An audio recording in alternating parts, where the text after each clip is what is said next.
Hey, welcome back to Southern Latitudes. I'm Robin, and this is mostly my gardening channel, although you'll see a couple other things, family trips, flying, fishing.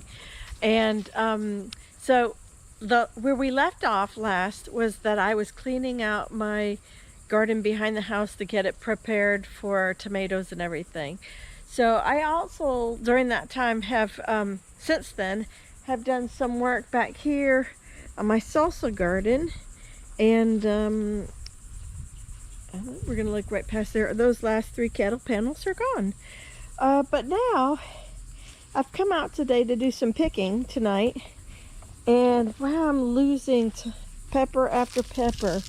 I mean, it's just been unbelievably hot, so I'm not terribly surprised by this. I do have some beautiful peppers on here. Look at the size of this Mama Rosa. This is Hostools seed, Mama Rosa pepper. It's almost done. It's not completely done. And I have another one just like it in the house. And I had some beautiful little, although little, bell peppers. And I wonder if I got like the wrong seed. These were supposed to be touchdown bell peppers, and every one of them stunted in size. I mean, they're perfect, and I have the ones in the house too, but they're perfect little miniatures, but I didn't get any big ones. And so this is a problem, and I think some of it is, if I just get in here and clean it up and maybe put some mulch around here, it'll help it maintain the moisture better. And it doesn't help that I think we're on our 3rd dry day without, it's just been sun and no rain. But oh my goodness, I got to do something really quick because I'm going to lose them. I'm losing one after another of these Mama Rosas. They just, I don't think they were made to take this kind of heat. On the other hand, you can't see it right now, but these Felicity organic hybrid chili peppers, oh my gosh, I've been picking and grinding and smoking and everything, these peppers, batch after batch after batch, and they're not even slowing down. They have totally loved this heat. You see that back there? Oh my goodness. And even in spite of the weed pressure and the bugs and the heat, yeah, they're just doing amazing. Look, this one's ready to dry it. It is dry. Interesting. Anyhow, so that's been pretty cool. We've put on a couple more loofahs since my loofah video, but I'm really out here just to grab a few okra to pickle them. This one looks like it's already kind of hard. Might have missed my opportunity for that. This is my winter Mexican avocado, and it has absolutely loved this heat. Now, I'm just going to preface this by saying I am not good at all with, permaculture. But, I mean, I know I've got some really nice new growth. This is probably a couple feet of new growth. But I'm trying my hand at grafting. And I don't know, it doesn't look good. Right here, you see how brown it is compared to the other?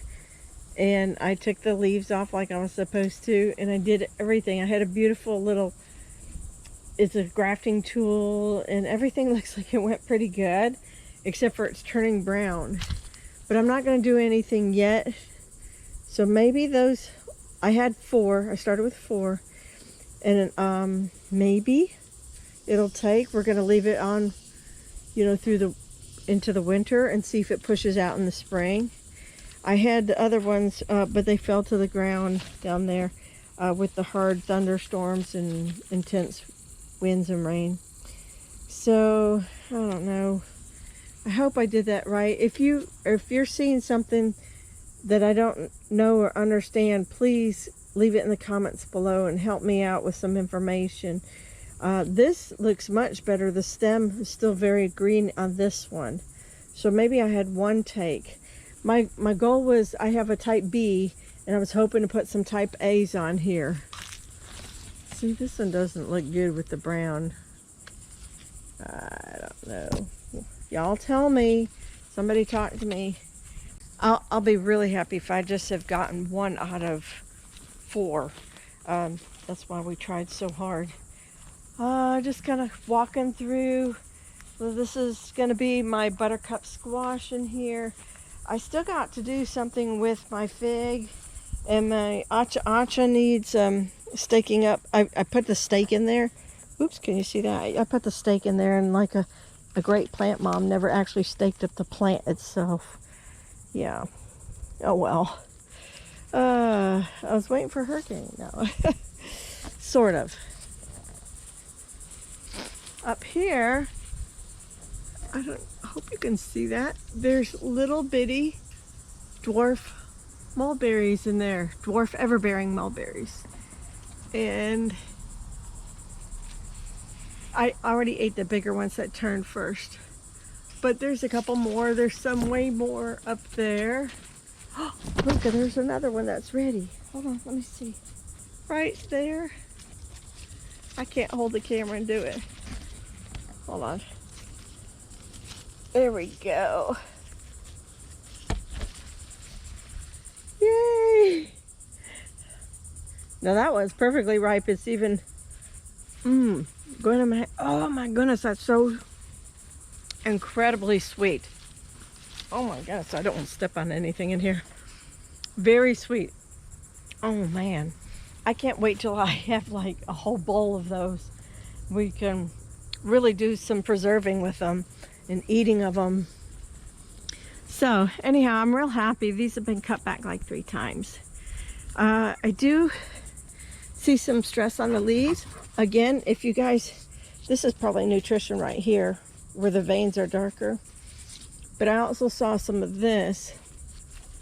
If any of you guys that know permaculture real well can tell me, is this just normal because we're getting into short days or fall, or do I actually have a problem? This has a little bit of tattering through there, but that could be weather. I also have some Grimachami cherry questions.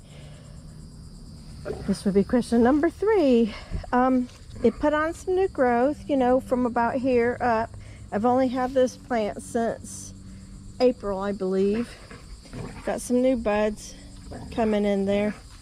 But it hasn't produced a single piece of fruit. So what am I doing wrong? It gets dappled light, and every so often I feed it. But it's got a little bit of sunburned tips too, but overall it looks pretty good. What am I doing wrong there? How do I make this thing bear fruit? Does it only bear fruit in the spring? Let me know in the comments below. Yikes, I got some wasps right there. They build quite a good sized nest in there. Do I leave those or should I pick those? Knock it off? Let them stay so they're pollinating? I don't know. Seems like it'd be dangerous, but I don't really know. Somebody tell me. This is my Moringa tree. It went from being a little, not even 1 foot bush in March to now it is about 10-11 feet high. And I want to probably trim it back about 4 feet, but I'm not sure, will it put off more leaves here, or do I just need to start a new tree? What do you think I should do? My arbor trellis is right here and it goes to about 6 feet high. I wanted to keep it somewhere around that and kind of, you know, not completely behind the 6-foot fence, but you know, I didn't want 11 feet and then some. So I'm gonna definitely need to trim it and dry and save the leaves. But somebody please tell me, will it bush out then, or do I just need to start over? Help. So about a month and a half, 2 months ago, I got a beautiful Mexican guava. And I did a bad thing because it was stressing over water, and I threw it in the ground, and I went from almost no, you know, very little light to maybe too much light. And the new growth is okay with it, but the leaves are curled on the old growth and they look pretty bad. So I probably should trim this back. Is that right? I mean, what do I do with this? Because it has new growth on the ends and the old growth right next to it. Maybe y'all can tell me what's best for my Mexican guava. So this is a brand new permaculture piece for me. It's getting chewed a little bit on the leaves, but I put in a Lady Margaret passion fruit vine, and I just now noticed it when I was walking the yard. Do I need to do something, or does, you know, a bee come and do this, or do I need two, or is it self-pollinating? I'm not sure. This is my very first passion flower. I am so excited. I don't know what Lady Margaret tastes like, so if you guys know, leave me a comment down below. I mean, once it bears fruit. I think it bears fruit. So I have a couple questions for you out here. I have what looks to be like a cucamelon vine, and it grows wild all over my yard. Now, I grew cucamelons, and they look alike. They even produce little bitty cucamelons. No, not that. Let's find one. Here's one pre-pollinated.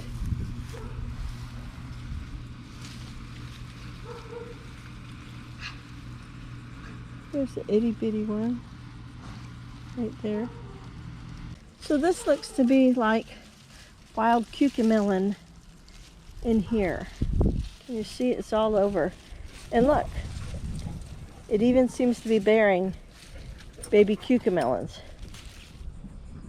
Are those edible? I worked so hard buying seed for cucamelons, and here it actually grows naturally and wild all over my yard. For real, like I don't, oh, that one's not gonna, I can't even believe it. And secondly, for those of you that do asparagus, I have seeds. When do you think they'll turn red and be ready to be picked? I have them all over the place. There's some more. There's some more. But I don't know when's a good time to pick them. I know they're supposed to be red, but they're not really turning red.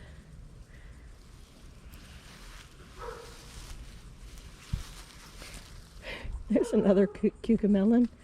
I'm pretty certain these are edible, but I don't know how come they're wild all over the yard. Okay, so thanks for putting up with all my questions. If you happen to have any of the answers down, please put them in the comments down below. Or a lot of times we'll put this on Facebook gardening groups, and so leave it in the comments down there, and I'll be happy to dialogue with you back and forth there. But anyhow, I have lots more questions than I have answers. So thank you if you answer any of them for me. Take care. God bless. Talk to you later.